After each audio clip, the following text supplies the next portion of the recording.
Durante esses últimos quase 50 dias, nós falamos aqui sobre a ideia de sermos guiados não apenas pela nossa vontade, mas guiados, sobretudo, pelos ensinamentos, pelo poder do Espírito Santo. Vocês já prestaram atenção quantas coisas confusas nós usamos para guiar a nossa vida? Vocês já prestaram atenção que ora nós usamos ditados populares que guiam nossa vida, quando dizemos que o que os olhos não veem, coração não sente, né? E às vezes as pessoas dizem,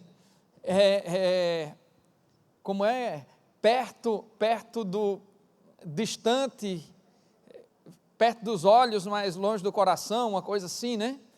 E assim sempre vão se guiando por ditados que têm a ver com o seu interesse.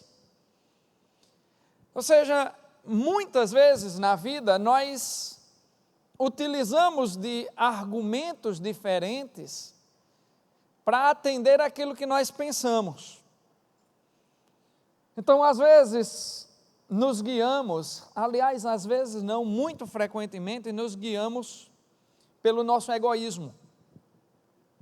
E quando nos guiamos pelo nosso egoísmo, meu amigo, aí nós acabamos com casamento, nós acabamos com amizades, nós acabamos com relacionamentos dentro do emprego. Às vezes nós nos guiamos pela nossa ambição, porque achamos que precisamos de mais dinheiro, porque achamos que precisamos de carro melhor, casa melhor, de não sei o que melhor, de tudo melhor, e às vezes deixamos de olhar para agradecer aquilo que já possuímos, mas ficamos tão guiados pelas ambições que deixamos de parar para ver o quanto Deus já nos deu, o quanto e quantas coisas maravilhosas já temos. Nós muitas vezes somos guiados por sentimentos estranhos de prazer em coisas erradas.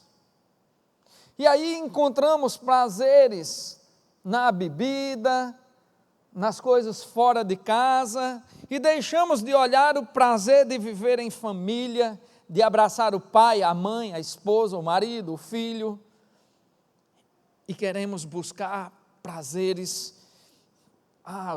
Eu preciso viajar, eu preciso ter o melhor vinho, eu preciso comer no restaurante mais caro, porque isso me dá prazer. Quantas coisas estranhas nos guiam. E o problema de ser guiados por essas coisas, o grande problema de ser guiados por essas coisas, é que elas são incertas demais, e são fugazes demais, e elas perdem o sentido muito rapidamente, e elas tiram o verdadeiro significado de uma vida. Eu já contei essa história aqui, mas eu vou repetir, acho que nem todo mundo ouviu. O cara vai ficando velho e vai repetindo as histórias, né? Mas é a história de um rapaz, um jovem senhor, 30 e poucos aí, beirando os 40 anos, que começou numa luta desenfreada para conquistar bens, para cuidar melhor dos seus filhos. Ele acreditava que quanto mais ele acrescentasse bens na sua declaração de imposto de renda, ele garantiria uma vida melhor para a sua família. E ele trabalhava tão insanamente, que quando chegou aos 50 anos de idade, e seus filhos, a menina com 14 anos e o seu filho com 19, viu o rapaz morrer de overdose e a menina infectada com HIV, e depois não resistiu e também morreu. E ele escreveu uma carta linda, mas extremamente triste, daquelas cartas que comovem, e que na realidade eu disse linda, mas esse tipo de história não é bonito.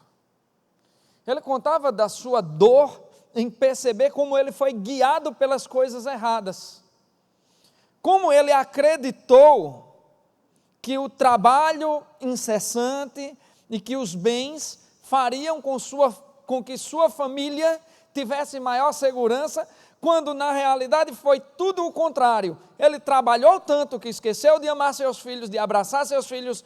Aliás, não esqueceu de amar, mas ele amou tanto da forma errada que não parou para perceber o que os seus filhos de fato precisavam.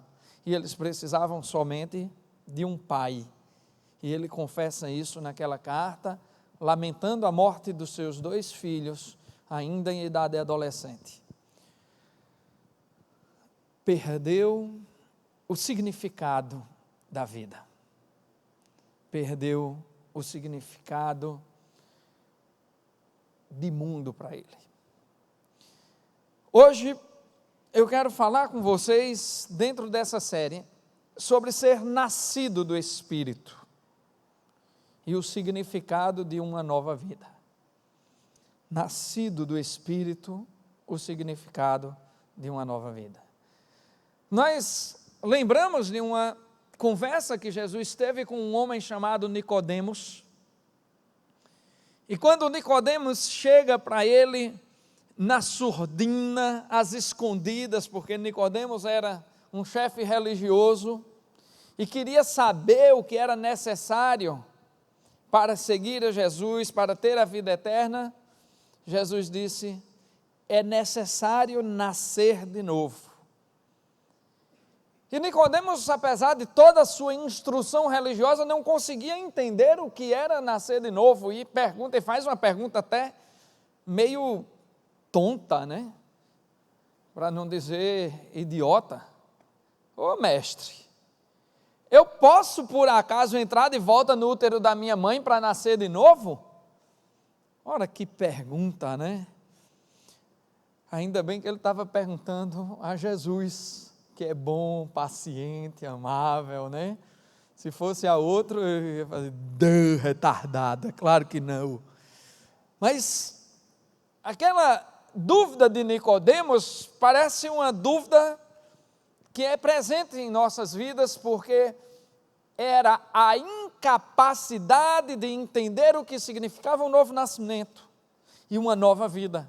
E aí Jesus olha para ele carinhosamente e diz: Nicodemos, aquele que não nascer da água e do Espírito não poderá entrar no reino de Deus. Nascer do Espírito significa, em larga medida, mudar drasticamente o seu caminho. Por isso que a palavra conversão está presente na Bíblia. Por isso que essa palavra em grego quer dizer metanoia, mudança de mente, que também significa mudança de caminho. É necessário que entendamos que nascer de novo significa viver diferente e não viver da mesma forma como vivíamos. Mas, pastor Josemar, pelo amor de Deus, esse negócio como é? Eu vou ter que ter essa vida de crente chata, é? Olha, se é chata eu não sei não, mas que vai ter vida de crente, vai ter que ter. Eu não acho chato não, sabe? Se eu não tivesse a certeza de que Jesus é meu Salvador, se eu não tivesse a certeza de que Ele me retirou das trevas e escreveu meu nome no livro da salvação, ainda assim eu ia querer ser crente de novo, porque viver como cristão é bom demais. Viver reconhecendo os seus limites, sabendo onde pisar, escolhendo as coisas certas, sabendo que não é perfeito, que o outro também não é perfeito, e glorificando a Deus pelas nossas imperfeições, e assim facilitando a minha vida diante do mundo. Ser nascido de novo significa se compreender, significa entender a necessidade de fugir daquilo que nós nos amarramos, mas para o qual nós não fomos feitos. Nós não fomos feitos para o pecado. Nós não fomos feitos para a morte. Nós não fomos feitos para a condenação. Nós não fomos feitos para a desgraça. Nós não fomos feitos para a mentira. Nós não fomos feitos para muita coisa da qual nós nos agarramos. E nos agarramos por quê? Porque na maioria das vezes, ou em grande parte das vezes, quando temos um problema, queremos resolver como mentindo, queremos resolver como gritando, queremos resolver como sendo impaciente, intolerante, arrogantes. Em grande parte das vezes, as pessoas que estão lá fora no mundo, quando veem algo fácil de pegar, eles não querem chamar de roubo, querem chamar de oportunidade. Deus não nos criou para nada disso. Deus não nos criou para falsas oportunidades, não nos criou para mentira, não nos criou para sermos escravos dos bens materiais. Muita gente hoje nesse mundo, inclusive infelizmente dentro das igrejas, não dentro da igreja de Deus, mas dentro das igrejas, acreditando que os bens materiais são a medida de sua felicidade. Nós não fomos chamados, nós não fomos criados para ser escravos. Mas nós éramos escravos. A Bíblia diz que nós éramos escravos do pecado. A Bíblia diz que nós estávamos condenados nos nossos delitos, lá em Efésios 2. A Bíblia nos mostra que nós temos um espírito tendencioso ao pecado. Mas a Bíblia também nos fala que por meio de Cristo nós fomos feitos nova criação, e que o lugar dessa nova criação é estar mais perto de Deus. E o apóstolo Tiago diz lá em Tiago 4:8, aproxime-se de Deus e Ele se aproximará de você. Ele nos dá uma condição, aproxime-se de Deus e Ele se aproximará de você. Que essa proximidade tem que nos ser suficiente. Por isso que nós precisamos ser guiados pelo Espírito Santo. Para compreender que as expectativas das quais nós fomos prisioneiros há pouco, não tem mais sentido. E é por isso que Cristo fala na necessidade de nascer de novo. Nascer de novo significa, de fato, morrer para aquilo que vivíamos antes e construir uma nova vida. Mas o apóstolo Paulo nos ensina algo muito profundo a esse respeito.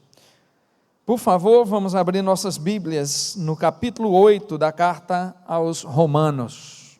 Capítulo 8, a partir do versículo 1. Agora já não há condenação para os que estão em Cristo Jesus. Porque por meio de Cristo, a lei do Espírito de vida me libertou da lei do pecado e da morte.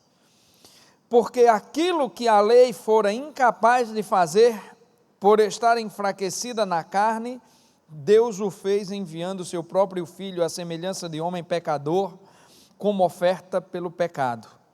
E assim condenou o pecado na carne, a fim de que as justas exigências da lei fossem plenamente satisfeitas em nós, que não vivemos segundo a carne, mas segundo o Espírito. Quem vive segundo a carne tem a mente voltada para o que a carne deseja, mas quem vive de acordo com o Espírito tem a mente voltada para o que o Espírito deseja. A mentalidade da carne é a morte, mas a mentalidade do Espírito é vida e paz. A mentalidade da carne é inimiga de Deus, porque não se submete à lei de Deus, nem o pode fazê-lo. Quem é dominado pela carne não pode agradar a Deus. Fortes essas palavras do apóstolo, não é? como é forte quando ele, em cada uma das afirmativas que ele faz nesse trecho da carta aos Romanos, como ele é incisivo em separar dois grupos da existência humana: aqueles que são do Espírito e aqueles que são da carne. Essa é uma coisa que nenhum ser humano está apto a discernir sobre outra pessoa.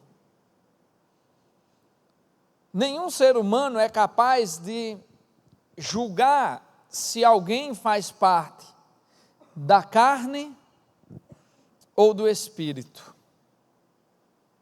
Mas é claro que existem evidências muito claras do que isso significa em nossas próprias vidas. E nós somos capazes de julgar a nós mesmos e de entender se nós somos da carne ou se somos do Espírito.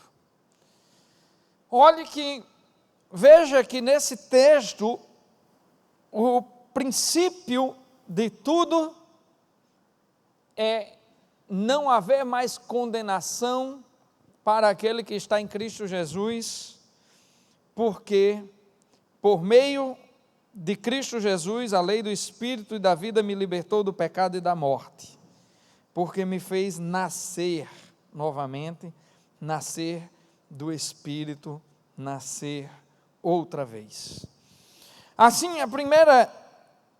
o primeiro significado que nós temos para uma nova vida é entender que uma nova vida é constituída, em primeiro lugar, para a liberdade.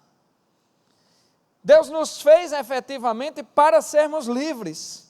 E a obra de Cristo em nós, a primeira coisa que Paulo relata aqui nesse texto, é que agora já não há mais condenação para os que estão em Cristo Jesus. Nós fomos feitos para a liberdade e não para cercear a liberdade. Paulo nos ensina lá em 1 Coríntios que todas as coisas me são lícitas, mas nem todas me convêm. Todas as coisas me são lícitas, mas não me deixarei dominar por nenhuma delas. Nós não fomos criados com restrição. A primeira mentira do diabo no ouvido de Eva foi dizer: ei, Eva, como é essa história? Vocês não podem pegar de nenhuma fruta do paraíso, Eva. A primeira ideia que o diabo lança no ouvido de Eva e que ele lança no ouvido de cada um de nós é que você não é livre, que você é proibido de todas as coisas. A primeira ideia que vem contrária à nova vida é a ideia de que quando você se entrega a Jesus, você abre mão da sua liberdade. Bom, meus queridos, aí nós podemos fazer alguns testes sobre as nossas vidas. O que será que é de fato liberdade? Será que é liberdade quando eu minto para não perder o emprego? Ou será que é liberdade quando, mesmo sabendo que eu posso perder o emprego, eu decido falar a verdade? Quem é mais livre? Quem precisa mentir para segurar seu emprego? Ou quem é capaz de dizer a verdade, mesmo sabendo que isso pode lhe custar o emprego? Não são raros os casos em que patrões mandam empregados mentirem. Não são raros os casos em que a mentira parece a boa solução. Não são raros os momentos em que isso acontece no emprego, no casamento, na relação com os pais, em tudo. Não são raros. Mas quem é livre de fato? Quem mente para se esconder ou quem diz: errei, falhei, me perdoe? Quem é livre de fato? O bajulador? Aquele que para mim é a escória da humanidade, porque o tal do bajulador, ele é mentiroso, ele é falso, ele é hipócrita, ele é tudo junto, toda a escória de pecado, o bajulador é junto, e é escravo dessa porcaria todinha. Quem é livre de fato? Aquele que bajula, ou aquele que diz a verdade quando a verdade é necessária? Quem é livre de fato? Aquele que tem medo das consequências do que faz, ou aquele que sabe que Deus cuida de quem evita o pecado? A palavra me ensina que eu devo dizer a verdade em toda e qualquer circunstância, e que Deus sempre se encarregará das consequências. A palavra me ensina que eu devo fugir do pecado em toda e qualquer circunstância, e que Deus se encarregará de tudo aquilo que vier sobre mim por causa da verdade e por causa do Evangelho. Sabe, queridos, a ideia que Paulo traz aqui de liberdade é a plenitude da liberdade espiritual. Uma vez eu estava na universidade e um professor chegou lá com uma camisa que tinha um velhinho assim, desenhado, com um cajado, como se fosse Deus, e aí com uma plaquinha de lado que dizia: só Ctrl+S salva. Fazendo uma crítica a Jesus Cristo, obviamente, porque nós sabemos que só Jesus salva, e ele fazendo uma piadinha com essa história. E eu fiquei olhando aquela camisa e intrigado, e ele mostrava às pessoas e ria, e tentava escandalizar principalmente os cristãos. Mas houve uma coisa interessante. No outro dia ele chegou atrasado na aula. Branco, pálido. Rapaz, eu ia morrendo agora. Ia tomando um choque lá em casa, que tinha uma água, não sei como, caiu um fio e não sei o quê. Rapaz, eu vi a morte na minha frente. Eu, como bom cristão, não perdi a oportunidade, né? Por que tu não desse Ctrl+S? Ele falou: como assim? Digo: ontem você estava com uma camisa dizendo que só Ctrl+S salva. Eu, se tivesse morrido na sua situação, sei que Jesus me salva. E eu não preciso apertar em canto nenhum não, porque Ele já me salvou. Mas e você? Ele, como filósofo, né, não deu o braço a torcer, mas o medo da morte o fez perceber que ele não era livre nessa vida. Quando Paulo diz que não há condenação para aquele que está em Cristo Jesus, ele fala de uma liberdade muito mais ampla do que podemos esperar nessa vida. Uma liberdade muito maior do que a ideia de ir e vir. Uma liberdade muito maior do que a liberdade para fazer qualquer coisa, ou deixar de fazer qualquer coisa. É liberdade para isso também. Mas quando ele diz que nós estamos livres da condenação, ele está dizendo que nós estamos livres da própria existência material, e que isso traz um novo significado para a nossa vida. Nós fomos feitos para desfrutar da pura e plena liberdade, daquela onde não haverá medo, onde não haverá choro, não haverá ranger de dentes, daquela onde não haverá motivos para que titubeemos em nossas decisões. Ele está falando da liberdade que verdadeiramente nos liberta, daquela que não nos permitirá ter medo nem da morte, nem da vida, nem de suas consequências, porque nós entendemos que tudo se dirige para a eternidade.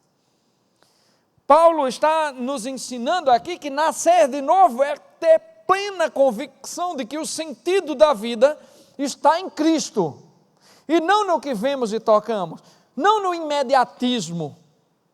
Quando digo que o primeiro sentido de uma nova vida, o primeiro significado de uma nova vida é que somos feitos para a liberdade, eu quero dizer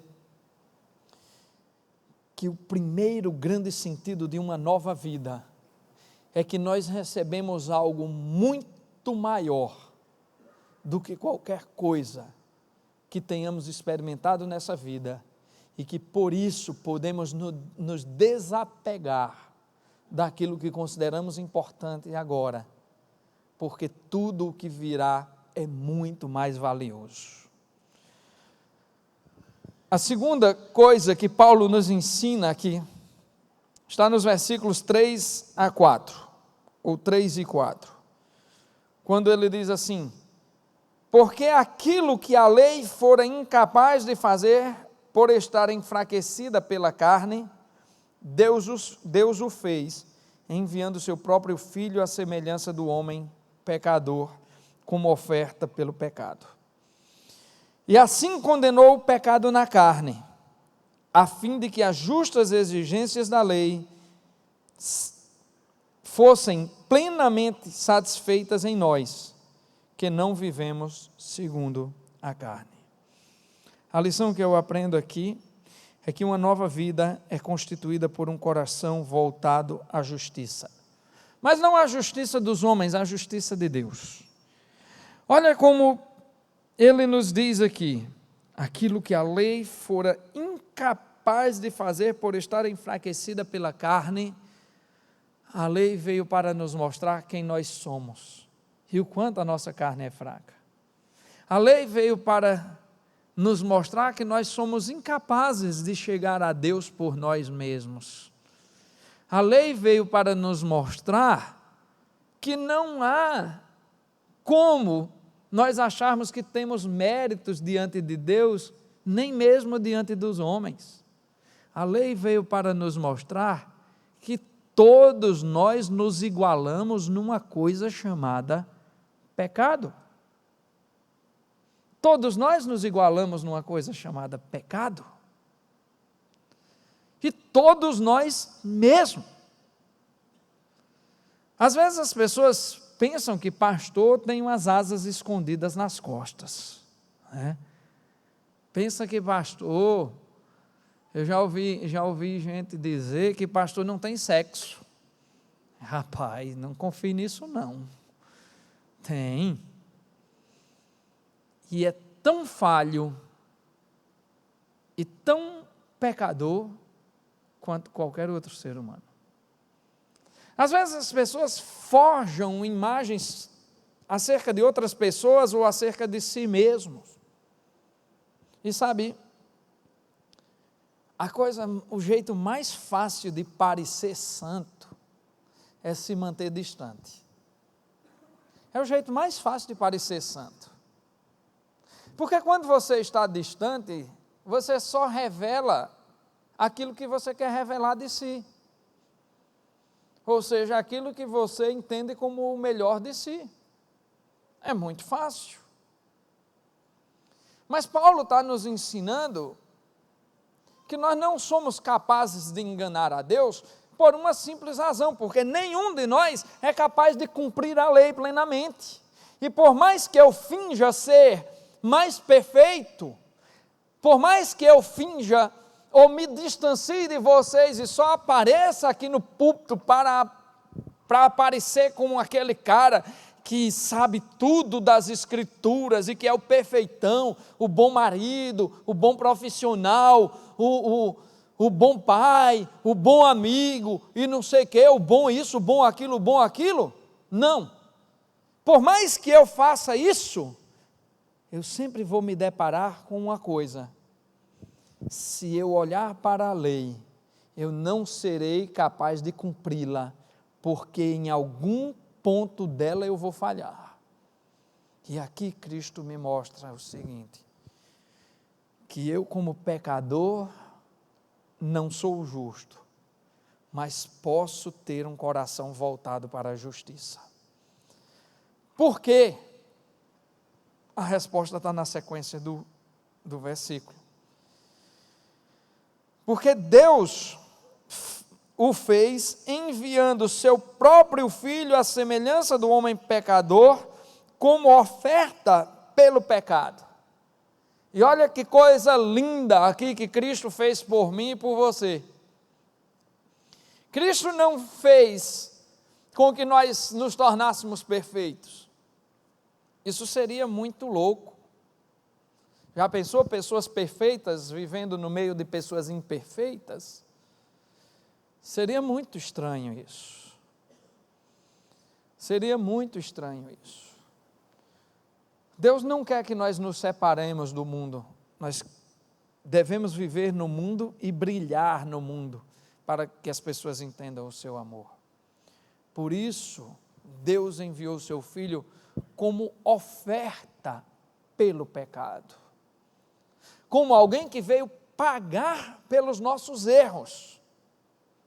Como alguém que veio pagar a nossa dívida. E não como alguém que nos tornou perfeitos. Por isso nós somos capazes de ter um coração de justiça, e ser justo para Cristo, não é ser perfeito, é reconhecer a minha imperfeição diante da sua imperfeição. E quando eu sou capaz de reconhecer a minha imperfeição diante da sua imperfeição, eu começo a entender que eu sou capaz de cometer os mesmos erros que você. E é assim que a igreja de Cristo se torna perfeita, apesar de ser feita com pessoas imperfeitas. Quando as pessoas têm a consciência de que o erro que o irmão comete hoje é o mesmo que nós cometemos no passado, ou o mesmo que poderemos cometer no futuro. Assim eu entendo que ser justo com você, meu irmão, minha irmã, é ser capaz de lhe entender como ser humano tão falho quanto eu. E ser justo com vocês é entender que eu tenho que arcar com todas as responsabilidades dos meus erros. E ser justo com vocês significa também entender que vocês têm que arcar com todas as responsabilidades dos seus erros. Porque quando Cristo nos libertou, não nos libertou para continuar errando.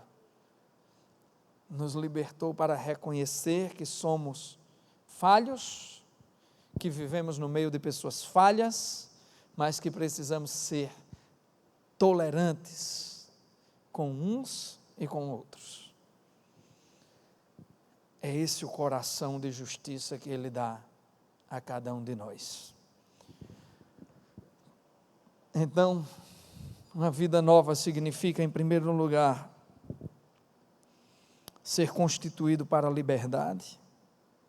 Em segundo lugar, ser constituída por um coração voltado à justiça.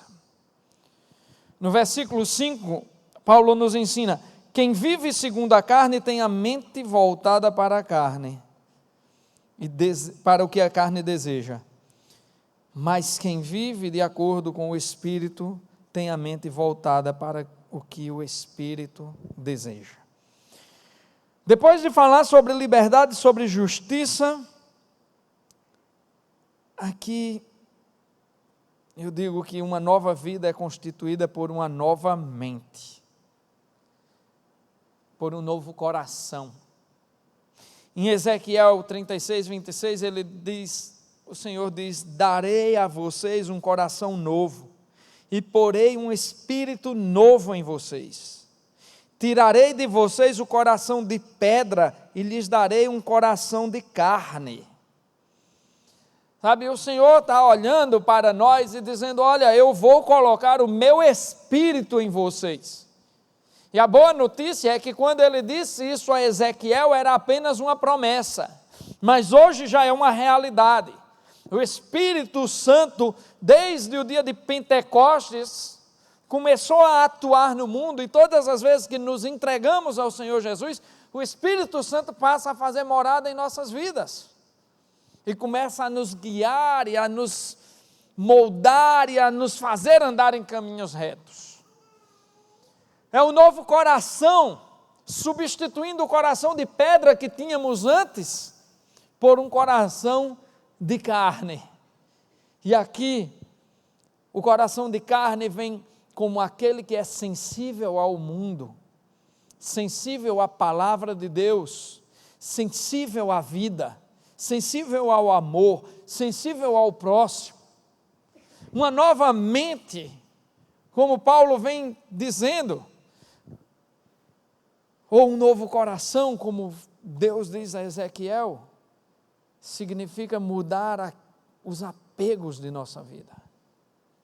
Aquele que é da carne tem a mente presa aos desejos da carne. E aquele que é do Espírito tem a mente presa aos desejos do Espírito. Na realidade, nós saímos da prisão da carne para ir para a prisão de Jesus Cristo, para a prisão do Espírito Santo. Só que a prisão do Espírito Santo é aquela que nos dá capacidade para dizer sim ou não para tudo que nos cerca. E a prisão da carne, ela só nos permite dizer sim para tudo que nos é oferecido. Teve até um filme com Jim Carrey chamado Sim, Senhor, no qual ele era obrigado a dizer sim para todas as coisas e começou a mostrar todos os embaraços que ele começa a ter na vida por não ter coragem de dizer não a nada, não a ninguém. As pessoas acham que o não é aprisionador, mas o não consciente numa vida espiritual é extremamente libertador. E o que o Espírito nos capacita é a dizer sim para as coisas certas, não para as coisas erradas. O que o Espírito nos proporciona é ter uma mente voltada para o que o Espírito deseja, e não apenas uma mente voltada para o que a carne deseja. A palavra nos diz assim: a mentalidade da carne é morte, mas a mentalidade do Espírito é vida e paz. A mentalidade da carne é inimiga de Deus, porque não se submete à lei de Deus, nem pode fazê-lo. Quem é dominado pela carne não pode agradar a Deus. Uma nova vida é constituída pelo desejo pleno de agradar a Deus. Sabe, quando eu disse no começo que algumas pessoas olham e dizem, como é, eu vou ter que ter essa vida chata de crente? Bom, se você quer ser chato, é problema seu. Agora, a vida de crente não é chata. A vida de quem consegue ter limites para todas as coisas não pode ser chata. A vida de quem pode dizer não ao que é errado e sim ao que é certo não pode ser chata.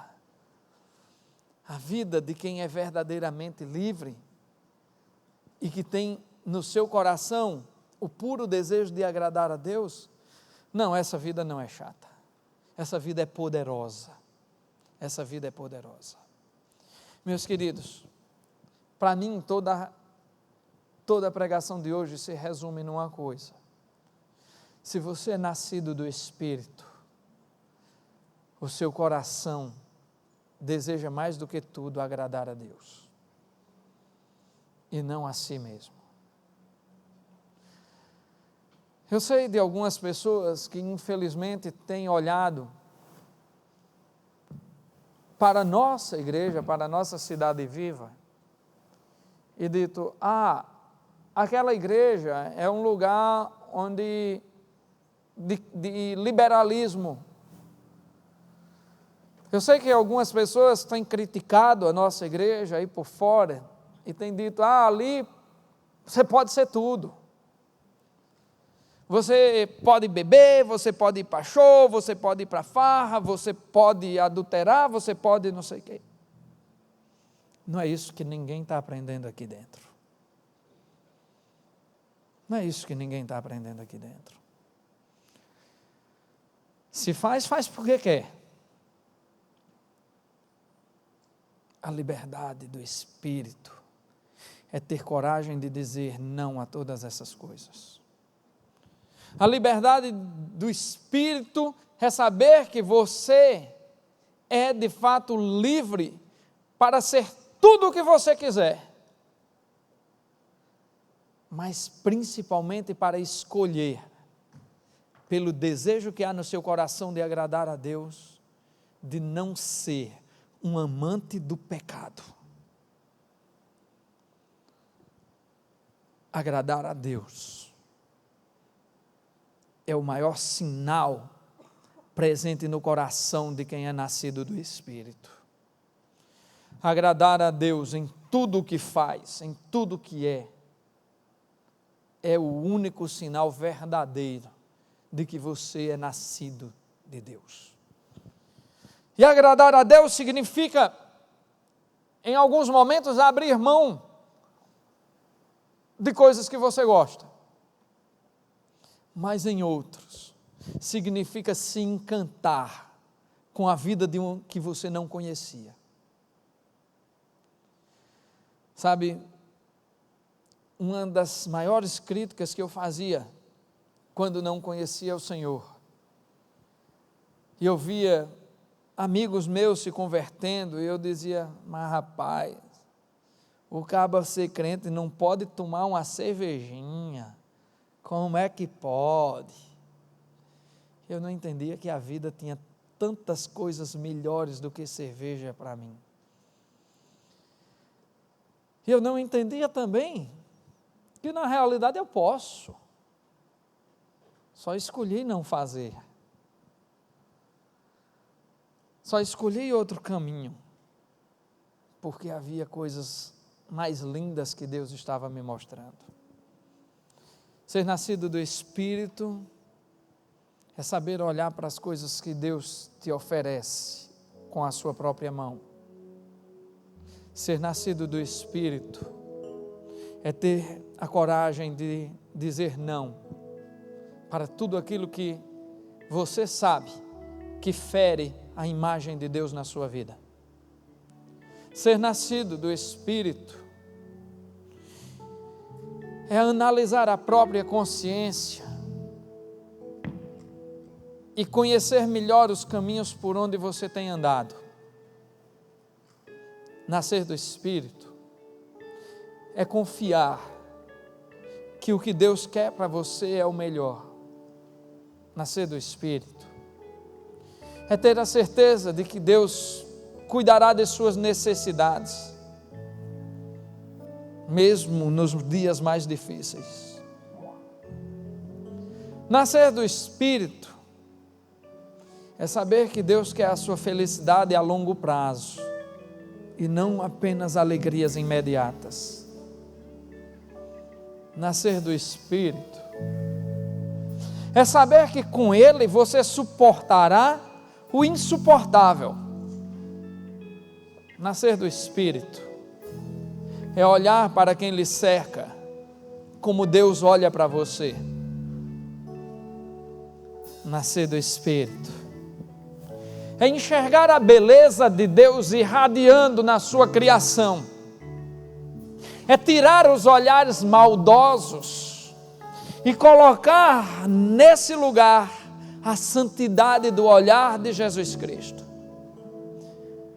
Nascer do Espírito é ter a certeza que a cruz do Calvário é símbolo de amor e não de morte.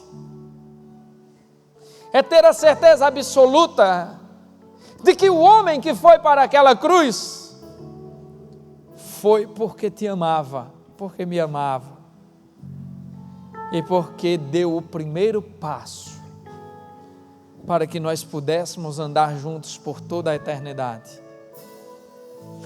Nascer do Espírito é ter certeza que nem morte, nem vida, nem altura, nem profundidade, nem o passado, nem o porvir, nada pode nos separar do amor de Deus que está em Cristo Jesus. Nascer do Espírito é olhar para dentro de você mesmo e entender que nada vale a pena sem Deus. Nascer do Espírito é ter a certeza de que a eternidade vale muito mais do que o imediato. Nascer do Espírito é algo que você só sabe quando renasce e quando experimenta a presença de um amor cujas palavras não são suficientes, mas que Ele é vivo e presente. Nascer do Espírito é ter coragem de mudar diante das pessoas, é ter coragem de agir em nome de Deus, é ter coragem de olhar para frente e ter a confiança de que em todos os meus passos existe um Deus cuidando de mim. Nascer do Espírito é fé, é ousadia, é amor, é caridade, é abraço, é sorrir chorando e chorar sorrindo. Nascer do Espírito é ver em cada flor, em cada olho que brilha, em cada sonho, a presença de um Criador que se preocupa com você e com a sua história. Nascer do Espírito é ter a coragem de dar um passo à frente e mergulhar nos braços do Senhor quando todos pensarem que você está pulando no abismo.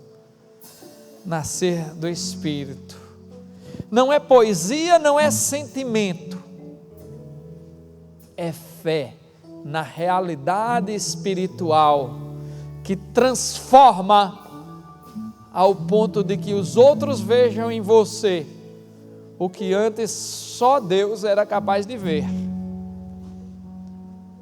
Eu poderia falar muito sobre o que é nascer do Espírito,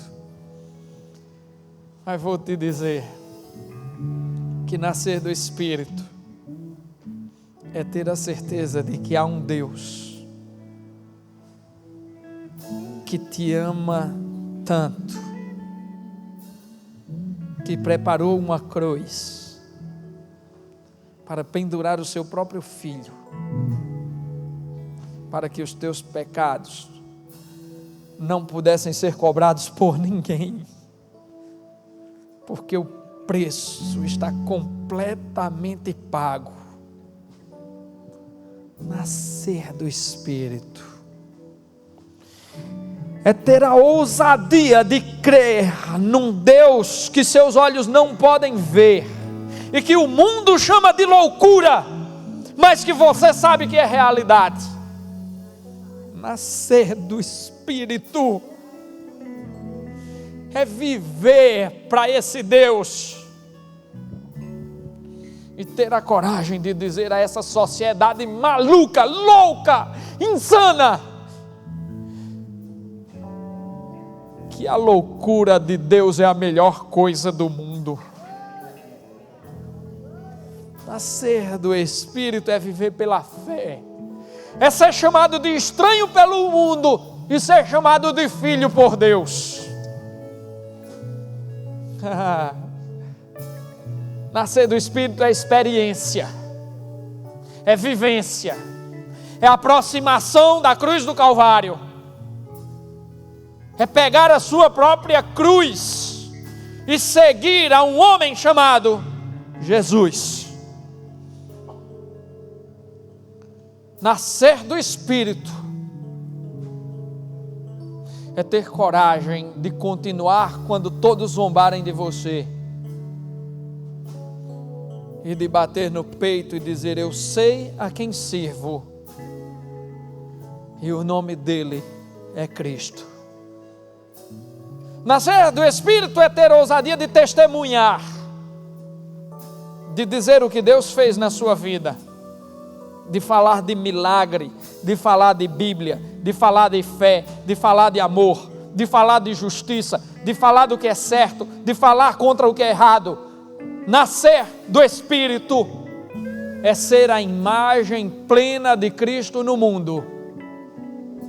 Nascer do Espírito é uma decisão uma decisão que você precisa tomar todos os dias de sua vida. Porque aquele que é nascido do Espírito deseja as coisas do Espírito.